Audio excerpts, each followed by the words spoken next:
Summary of Go Set a Watchman by Harper Lee.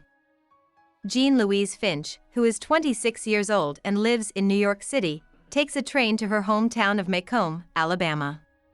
She grew up in Macomb with her lawyer father, Atticus Finch, who is now 72 and has rheumatoid arthritis. His sister Alexandra now lives with him, and Henry Hank Clinton, who is Jean Louise's best friend and boyfriend, works for him in his business. Jem, Jean Louise's bigger brother, died a long time ago. Hank brings Jean Louise to Atticus's house in his car. Hank says again that he wants to get married, and Jean Louise kind of says no. As they drive home, Jean Louise and Atticus talk briefly about the Supreme Court case Brown v. Board of Education. Jean Louise says she might marry Hank, but Alexandra doesn't think that's a good idea.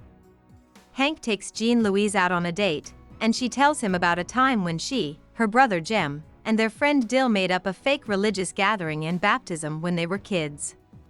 Hank and Jean Louise go swimming at Finch's Landing, which is now a shooting club but used to be the family's farm. The next morning, Uncle Jack, who used to be a doctor, takes the family to church. When the pianist plays a traditional song in a different way at church, Jack is shocked. That afternoon, Hank takes Atticus to the town hall for a citizens' council meeting. Jean Louise finds a racist book called The Black Plague in her father's papers. The area is defended by Alexandra.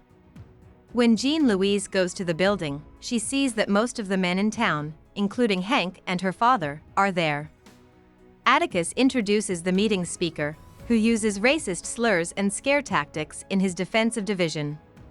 When Jean Louise sees Atticus and Hank, she feels sick to her stomach. Jean Louise leaves and walks around town. She stops at the ice cream shop that used to be where her childhood home was. She gets an ice cream, then throws up, walks home, and falls asleep. Jean Louise has a memory to 6th grade, when a boy kissed her and she thought she was pregnant. She wanted to kill herself so that her family wouldn't be embarrassed, but Hank stopped her just in time. In the present, when Jean Louise wakes up, she tries not to talk to anyone. She then finds out that Calpurnia's grandson was driving drunk the night before and killed a white man while working for the Finches. Atticus says he will fight for him, but only to keep the NAACP from getting involved.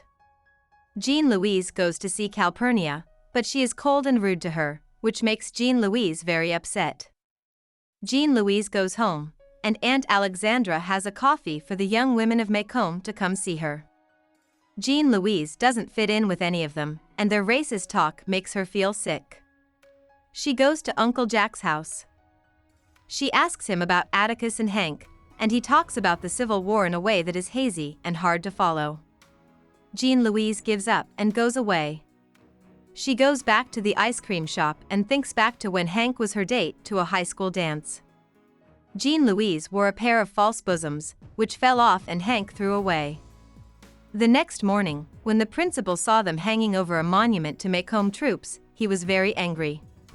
Hank kept Jean Louise from getting in trouble by making up statements from all the other girls in school. In the present, Jean Louise finds Hank and tells him she isn't going to marry him. Hank supports the Citizens' Council by saying that he has to follow Macomb's practices if he wants to be respected and useful. Atticus shows up. He and Jean Louise talk about states' rights and the Supreme Court decision. Then Jean Louise yells at her father for failing her and letting her down. She runs away. Jean Louise goes home and packs up her things because she wants to leave Macomb for good. Uncle Jack pulls up in his car and hits Jean Louise in the face. They both have a drink, and Jack tells Jean Louise that by letting Atticus be a real person with flaws, she has become her own person. He tells her she should move back to Macomb. Jean Louise collects Atticus from his workplace. He tells her he's proud of her, and she tells him she loves him. About the author. Nellie Harper Lee was the youngest of 4 kids born to Amasa Coleman Lee, a known small-town lawyer, and Frances Cunningham. Lee went to the University of Alabama to study law. After that, she came to New York and decided to take up writing. In 1957, she wrote the first draft of a book called Go Set a Watchman. In 1960, she rewrote it and turned it into To Kill a Mockingbird, which was her first book to be released. To Kill a Mockingbird became a classic right away. It won the Pulitzer Prize and a lot of other awards. Lee ran away from her fame and went back to Monroeville, Alabama, where she grew up. She never wrote another book, but she helped her friend Truman Capote do research for his book In Cold Blood. The full copy of Go Set a Watchman was released in 2015. Lee lives in Monroeville, in a place for older people who need help. Hope we summarized it fully and you liked it. Please hit the like button and subscribe to our channel so that we are motivated to create more videos.